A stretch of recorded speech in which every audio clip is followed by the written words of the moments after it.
the power button to turn on computer just has broken connection, broken wires, and this problem, even if I fix it, it's gonna repeat again.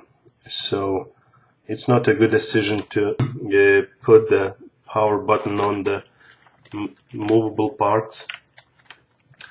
Every time you open computer, the wires are moving, and sooner or later it's gonna break again.